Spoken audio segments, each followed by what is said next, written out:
Sengkuni ini kan cuman provokator mas, licik, yuwaswisu visuduri haulihim gitu ya, hanya ngipas-ngipasin hati, memprovokasi kan gitu dok. Itu kejahatannya tidak sampai ke terorisme, tidak sampai ke pengeboman bunuh orang massal kan, nggak sampai ke pembunuhan massal. Sengkuni itu hanya seorang provokator, hanya seorang yang abal-abal aja. Itu dahsyat, menurut saya sangat tinggi kepribadiannya Sengkuni itu karena melihat sejarahnya Sengkuni. Sengkuni itu singkat kata, karena suatu hal seluruh keluarganya, bapak, ibunya dan saudaranya 100 orang dipenjara oleh Prabu Destoroto yang mengawini kakaknya Sengkuni ya. Dan setiap orang yang dipenjara dari 102 orang itu hanya dikasih sebutir nasi untuk makan sehari. Tidak mungkin mereka bisa bertahan hidup.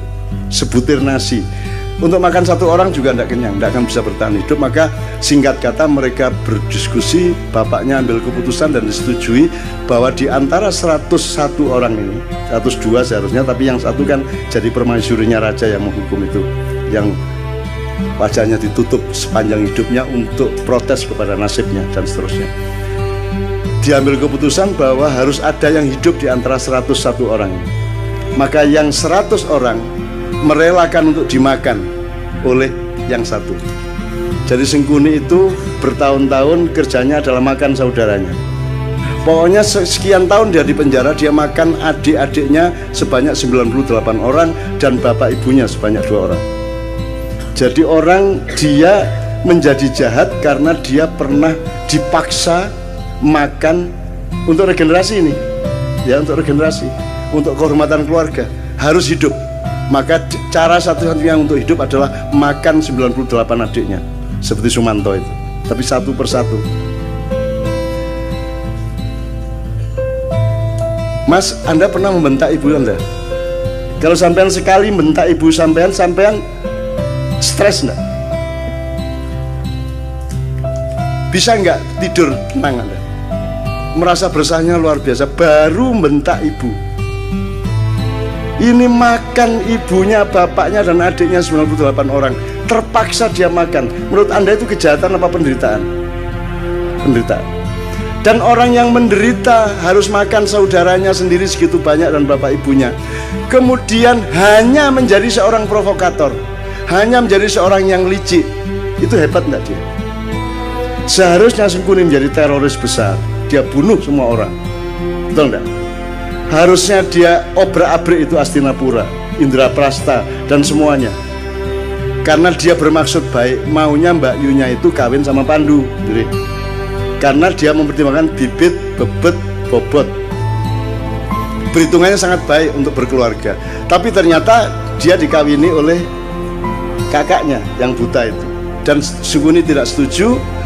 Kemudian tapi karena sudah keputusan bapaknya dan keluarga, akhirnya dia tetap setia mengawal Mbak Yunya menjadi permaisuri kerajaan Hastinapura. Kerajaan Hastinapura ini rajanya akhirnya tahu bahwa sebelum kawin sama dia, dulu Mbak Yunya ini dikawinin sama kambing. Kemudian begitu kawin, kambingnya dibunuh, disembelih. Kenapa dikawinkan sama kambing? Karena menurut perhitungan primbon, neptunya tidak cocok antara Mbak Yunya dengan suaminya. Untuk membatalkan hitungan angka tadi, ya, weton tadi, maka dia dijadikan janda, menjadi lain lagi hitungannya, menjadi sah, nggak apa-apa secara ilmu kriptologi namanya ya. Oke. Nah marahlah suaminya, loh ternyata saya ini kawin sama janda kambing. Marah dia, ditangkap semua, bapaknya Sengkuni, ibunya Sengkuni, adik-adiknya Sengkuni, 101 orang dikasih makan cuman sebutir beras satu orang. Akhirnya singkat kata Sengkuni makan itu, dan kemudian dia menjadi seorang provokator, seorang yang licik, yang culas.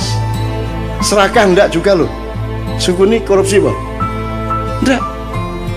Dia cuman ngesir satu yang namanya minyak tala itu dok.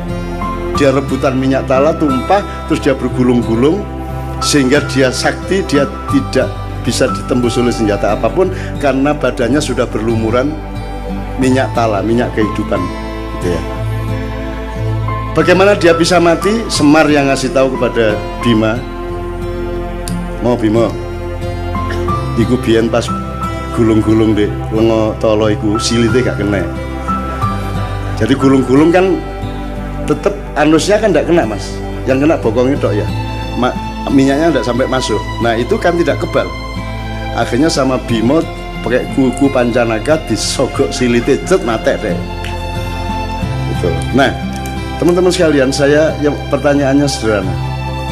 Kalian ini pemimpin-pemimpin Indonesia ini, yang mana yang tidak sengkuni? Terus kalian ini menjadi sengkuni atas penderitaan apa? Kamu pernah susah apa hidupmu?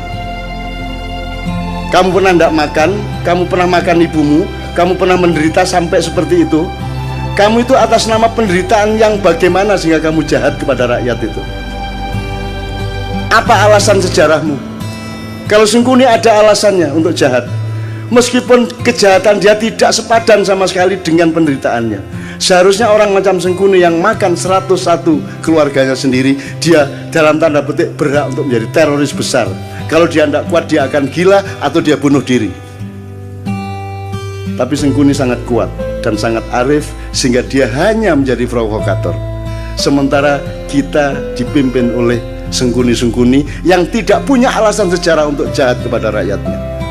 Kamu pernah jahat apa? Kamu pernah menderita apa? Wong kami yang tidak pernah utang seperti anak-anak utang. Kamu tidak pernah kredit seperti mereka. Kamu lancar-lancar saja kok. Ya toh? Kamu juga anak orang yang tidak miskin, cukup kaya sehingga kamu bisa nyalon kok. Urusanmu sama uang-uang besar. Atas nama apa kamu jahat kepada rakyatmu? Apa alasan sejarahmu? Ini apa toh? Allah mengatakan Allah tidak menyukai kata-kata yang diperjelas kejelekannya. Ya, apa? La yuhibbullahu al-jahra bisu'i minal qaul. Itu ya terjemahannya. Ya, terjemahannya. La yuhibbullahu al-jahra bisu'i minal qauli illa man zulim. Tidak, Allah tidak menyukai perkataan yang nyaring tentang keburukan kecuali orang yang didolimi. Jadi meso, ya boleh. Dendam, bagi orang yang didolimi. Wobol kon niku gitu ya. Itu Allah tidak suka kecuali kamu dalam keadaan dianiaya. Jadi kalau dianiaya Allah membatalkan ketidaksukaan, ya wis rapopo wong kon menderita kok gitu loh. Itu hukum Allah loh. Nah ini Indonesia nih, kamu itu menderita apa sehingga kamu kejamnya begitu rupa kepada rakyat? Kamu pernah menderita apa? Kamu pernah miskin apa? Karena kamu pernah puasa kayak apa? Kamu pernah tirakat apa? Kamu lancar-lancar semua kok.